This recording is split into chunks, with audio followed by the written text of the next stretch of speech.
Brianna Liston. 22.53 into a headwind. The Jamaican junior record 22.50 by that particular Brianna Williams, and this girl in good conditions could get that record. She's that fast. 11.14 and bullet quick in a straight line.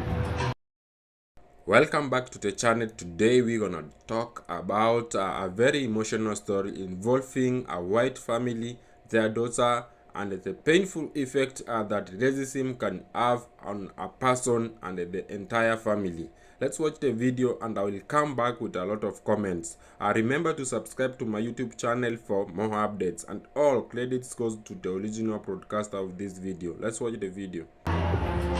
CARIFTA record 44.08.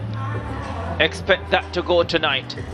There's the full lineup. Guadeloupe in 1, Turks and Caicos in 2, Barbados in 3, Trinidad and Tobago in 4, British Virgin Islands 5, Jamaica favorites, World Under 20 record holders in 6, Bermuda 7, and the Bahamas in lane 8. The limiter is a turnaround time from championships, the amount of time they've had a chance to do baton passing work together.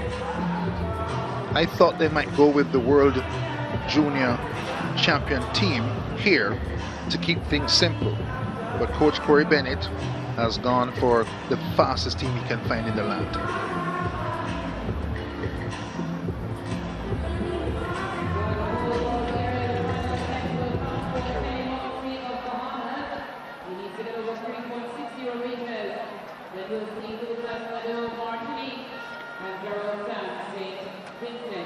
Barbados winning gold already tonight in the 3,000 for under 17 boys.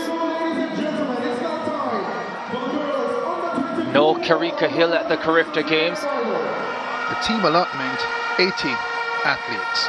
The Jamaican team, 78, so 2 additional spaces might have been used to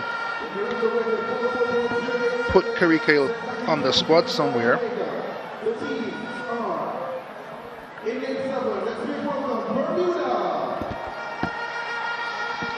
So Caitlin Bob on the opening leg for Bermuda. Serena Cole will start for the Jamaicans like she did at the World Under 20 Championships in Nairobi last year. The Jamaicans are confident. The British Virgin Islands, they will go in lane number 5. Trinidad and Tobago in lane 4. They have the outstanding Shaniqua Bascom in their lineup. Barbados, lane number 3, looking to produce a spectacular performance here as well. The Turks and Caicos Islands in lane number 2. And on the inside in lane number 1, Guadeloupe.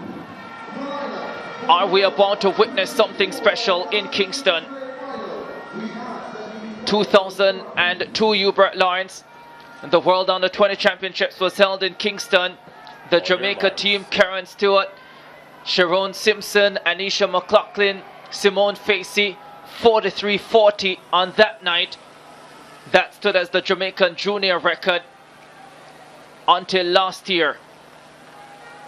Are these girls about to deliver something even more spectacular on home soil? Jamaica in lane 5. Set. Up they go. Serena Cole places out on the blocks for the Jamaicans. Already closes down on Bermuda. The Jamaicans are flying with Tina Clayton, the 100 champion. The World Under 20 champion destroys the field on the backstretch. She will hand over to Brianna Liston. Liston running a super curve for the Jamaicans. The rest of the field out of shot. Can they execute the final change? Tia Clayton has the baton and she is surging down the home stretch. The world record is under threat. Tia Clayton is flying and Jamaica will break the world record.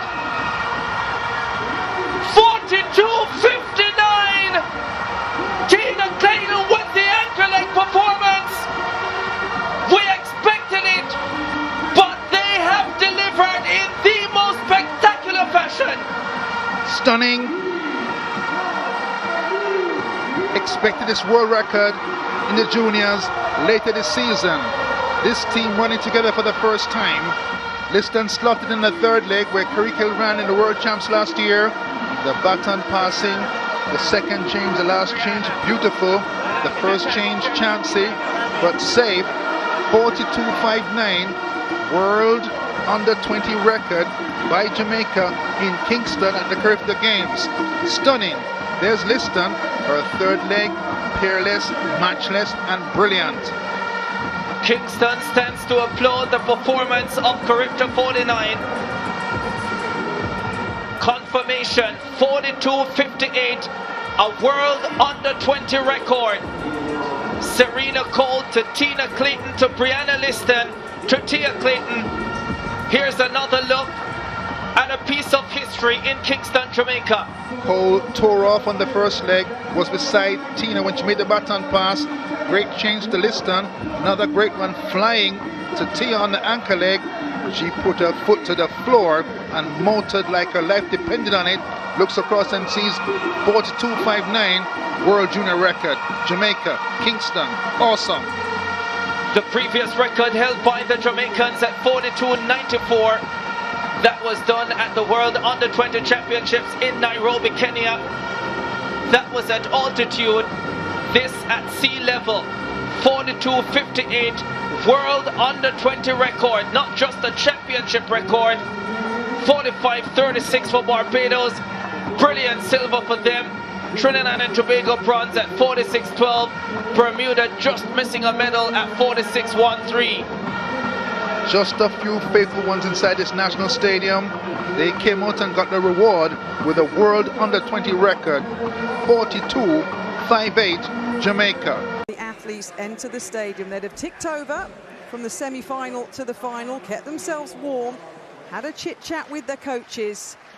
And Elaine Thompson-Hira, the Jamaican, will start in lane number 4. She's never won an individual Commonwealth Games gold medal. She's never won an individual Commonwealth medal of any colour, Elaine Thompson-Hira. And in just a few moments' time, she'll line up with 7 other athletes from the Commonwealth to try and change that statistic. Representation, of course, across all of the nations. The fastest women in the Commonwealth are ready to rock and roll.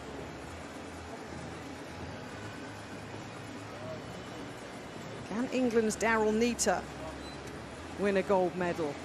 Can Thompson-Hira win the gold medal? Will it be Nigeria's night? The Bahamas, St. Lucia. Here's your start list. The women's 100-metre final start list, lanes 1 to 8. And the whole of Alexander Stadium are anticipating fire here this evening. Super fast times were done in qualifying. Only one athlete went under the 11-second barrier. That was England's Daryl Neater. The fastest qualifier will start in lane number 5.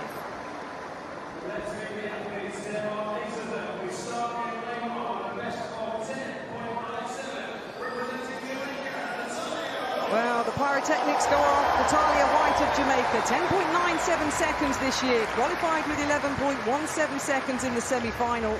The 24-year-old will line up in lane number 1. In lane number 2 for the Bahamas, Tynia Gaither, a semi-finalist at the Olympics last year, also ran 11.17 seconds in the semi-final. The Bahamas being represented in lane number 2. In lane number 3 for Nigeria, Rosemi Chukwuma, Commonwealth Relay bronze in 2018, 10.99 seconds at her best, just outside 11 seconds to qualify for this semi-final. Lane 4, Elaine Thompson-Hira, the fastest woman alive, 5 times an Olympic champion. She starts in lane 4. A huge roar for Daryl Neater of England in lane number 5. The fastest qualifier, 10.90 seconds. The second fastest British woman of all time. Starts next to Thompson-Hira in 5. In lane 6, Julian Alfred of St. Lucia. Second fastest in qualifying for this final, 11.04 seconds, 10.81 at her best. Main 7, Zoe Hobbs of New Zealand, a semi-finalist at the recent World Championships in Oregon. 11.15 to qualify for this final, just shy of her lifetime best. And completing the lineup in this women's 100-meter final, she'll start in lane number 8, Grace Unwo Oku-Ocha, the Nigerian national champion. 11.06 in the semi-final, 10.97 at her best. So the women's 100-meter final, White, Gaither, Chukwuma, Thompson Hira, Nita, Alfred Hobbs, Unawacha Ocha of Nigeria. Silence falls across the Alexander Stadium. The final event here at 9:45 here in the UK. And will it end with gold for Jamaica or England or Nigeria? 8 athletes, 1 race, 1 Commonwealth gold medal.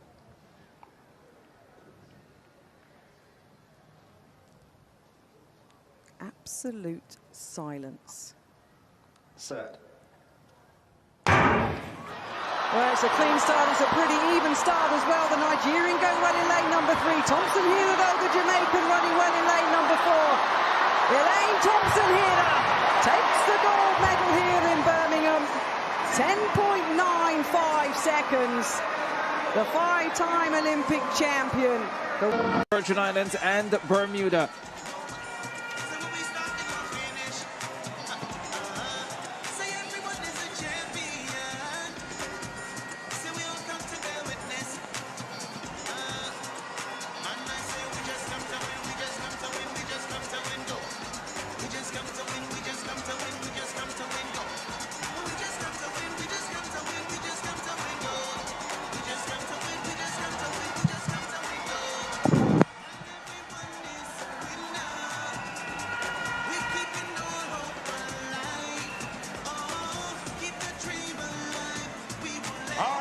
Penultimate race of CARIFTA 50. 4x4 final for under 20 girls. The Bahamians in the lineup. That's Frederick, the 200 champion.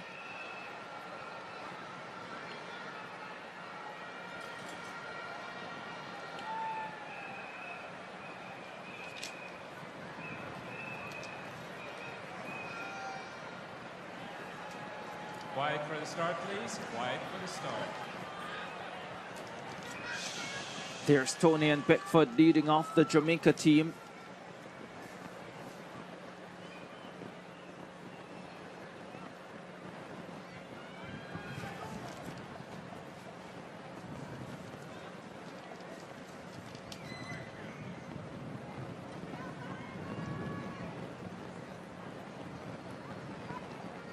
Stand behind your blocks.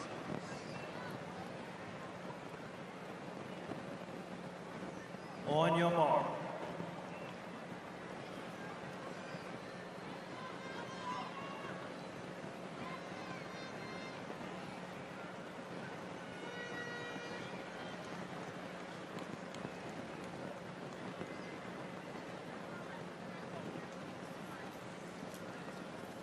Final girls event of CARIFTA 50.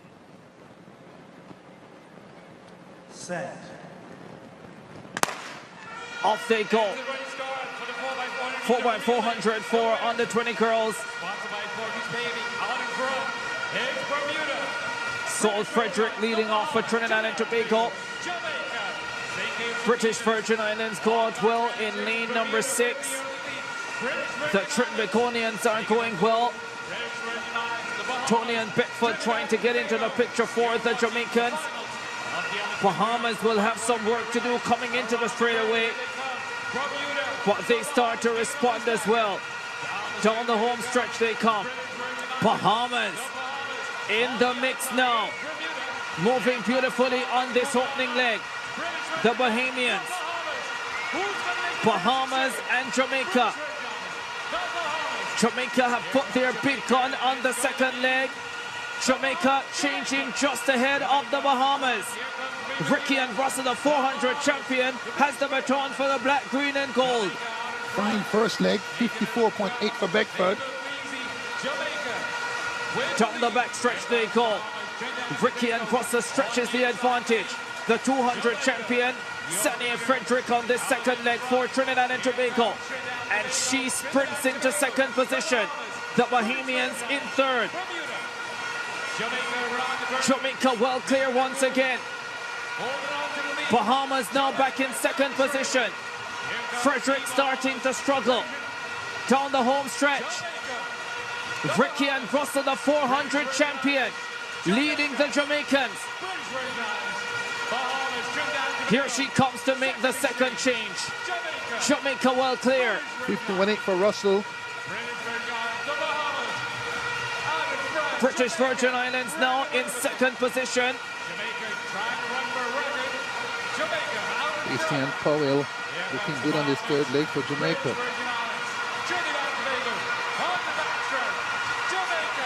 The Bahamas fight back and regain second place. Real battle for the silver and the bronze. 3:31.47, the CARIFTA record held by Jamaica. And Casey and Powell with a massive advantage. Down the home stretch. Powell for Jamaica. Battle on for silver, Trinidad and Tobago, British Virgin Islands and Bahamas. But the Bahamians have Valcourt on the anchor leg. That should secure them the silver. The Jamaicans are well clear. 53.4 for Powell. Valcourt. Well, it's not Valcourt who is on the anchor leg for the Bahamians. Ran last night. Great lead-off leg. And Jamaica clear in front here. Abigail Campbell on the anchor leg for Jamaica. Last year's under 17 400 champion in Kingston gets the glory leg. And glory it shall be. Campbell turns into the straightaway. Jamaica well clear. Battle really on for the silver medal. Abigail Campbell will lead the Jamaicans in 5, Jamaica in 4, and then in lane number 2, the Turks and Caicos Islands. Their great hero, Delano Williams, World Junior 200 champion in 2012. On your marks. Final of the under-20 girls 4x400. The 400 hurdles champion, Safia Hines, leading off the Jamaicans. Turks and Caicos on the inside.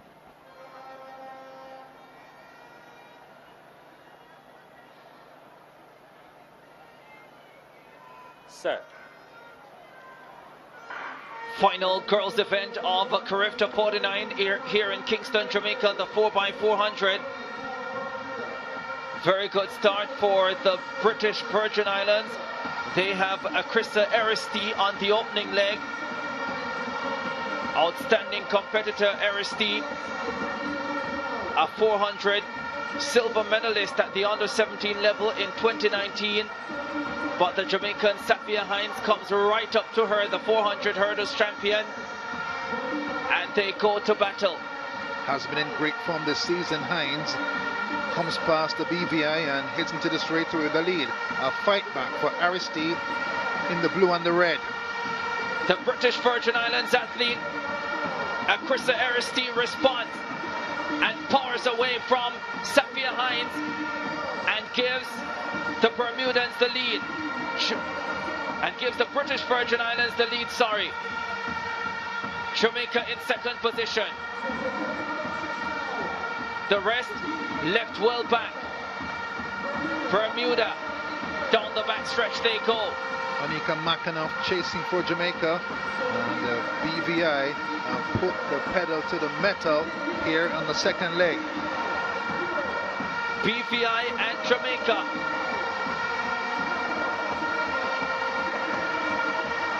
The Jamaicans with Makanoff under pressure though. This is a strong leg for the BVI, but Mackinac edges ahead for the Jamaicans and moves further away in the closing stages. The Jamaicans have Shaquilia Green, 400 hurdles medalist on this leg. Mackinac 52-4 pulled Jamaica's fat out of the fire with a determined second leg. Green pumping down the backstretch. British Virgin Islands back in second position. No Kelia Kelly, the 400 champion for the Jamaicans, remember. And so they have an 800 runner on the anchor leg. But it's a big lead that she will have. And it will take something special to catch her. Shaquilia Green produces a fine penultimate leg in the under-20 girls 4x4. And now Roshana Dwyer has the baton. She gets a chance to leave CARIFTA in a blaze of relay glory. 55-6 for Green on the third leg. Dwyer comfortable on the backstretch. A little bit of redemption, you can say, Hubert, trying to get this goal, trying to get this medal, because one was denied her earlier.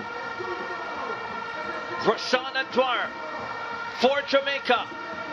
British Virgin Islands well beaten now. They're way back in second position. Bermuda, I think, in third. Dwyer turns for home. Glances back. But she's well clear. Roshana Dwyer closes her CARIFTA career in relay glory. A golden moment, 3:31.85 on the clock. 3:36.9, Yeah, no 54 way. flat for Roshana Dwyer to close out her CARIFTA campaign. No way that was 3:31. Clock stopped early. There is confirmation. The Jamaicans strike gold. 7 out of 7 in the relays for the black, green and gold. The Bahamians coming. Hope you have watched that video. Now, when people talk about racism, many conversation focus on the person experiencing discrimination. But there is another side that is sometimes overlooked. The impact it can have on the people who love them. Imagine watching someone close to you struggle because of the way other people treat them. You may want to protect them, you may want to fix the situation, but sometimes you simply cannot control the action of the people, and that can leave our families feeling helpless. That is why stories like this can be so emotional. The title of the original video refers to parents who lost their daughter and connect her story to racism. While we should be careful not to assume details that are shown in the clip, the central issue is clear. Racism can create a serious emotional pain, and it is a consequence that can reach far beyond the person directly targeted. For many people, racism is not just an argument on the internet. It can affect someone's confidence, relationship, education, work, a sense of belonging. A person may begin asking themselves questions that they should never have to ask. Why am I being treated differently? What did I do wrong? What didn't they accept me? And when those experiences happen repeatedly, they can become extremely difficult to deal with. This is especially painful when the person experiencing it feels that nobody understands what they are going through. Now, imagine being a parent. Now, parents naturally want their children to be safe. They want their children to grow up feeling loved and accepted. They want them to believe that they can succeed regardless of their background.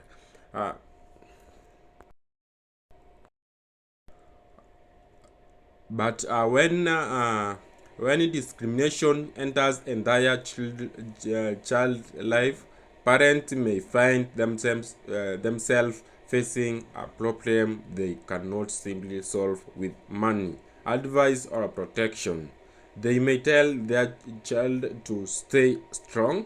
They may tell them to ignore the people making artful comments. They even try to confront the situation themselves. But emotional pain does not always disappear because someone tells you to be strong. That is an important lesson from stories like this. Sometimes people who are struggling don't need someone to tell them to just ignore it. They need someone to listen. They need someone to talk their feelings seriously. They need to know that what they are experiencing matters. And this is where family support becomes extremely important. When someone is dealing with discrimination, having people around them who believe them and support them can make a huge difference. It does not mean the family can solve every problem. It means that the person does not have to face the problem completely alone. Another important issue is how society responds to racism. Sometimes people see a racist instant and treat it like entertainment. They record it, they share it, they argue about it. Thousands of comments appear, but behind every viral clip is a real person, and a real person have a real emotions.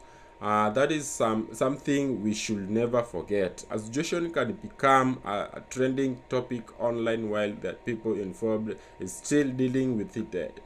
Consequences are long after the internet has moved on. This is why conversation about racism needs to go beyond simply choosing sides. We need to ask a deeper question.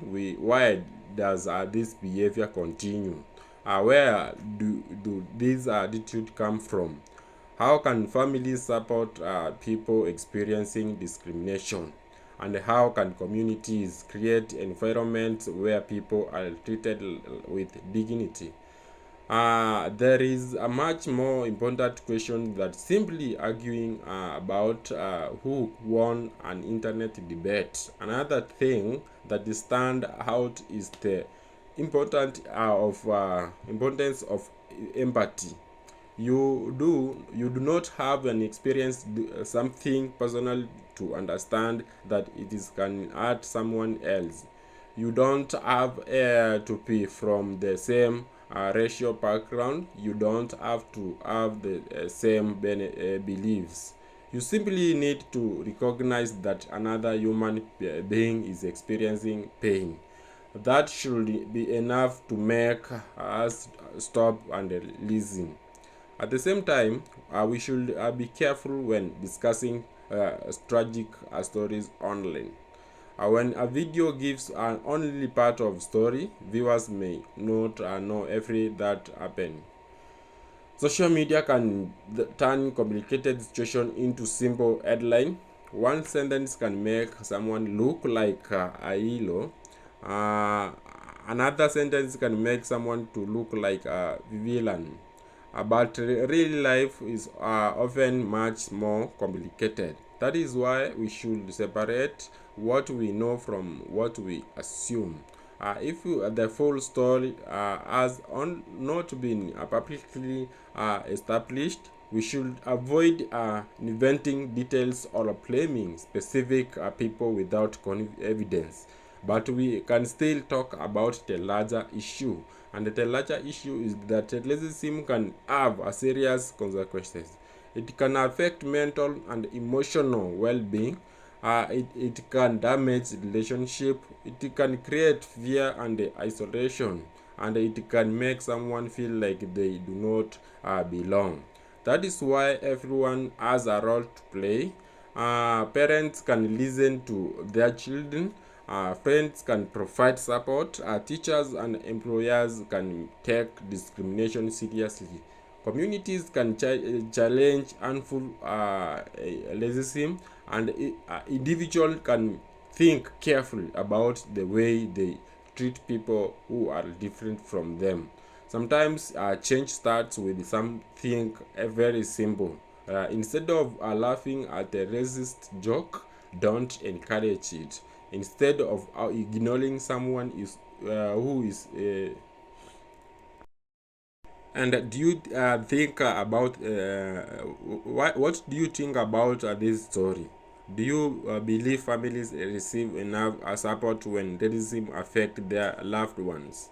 And what do you think society should do differently?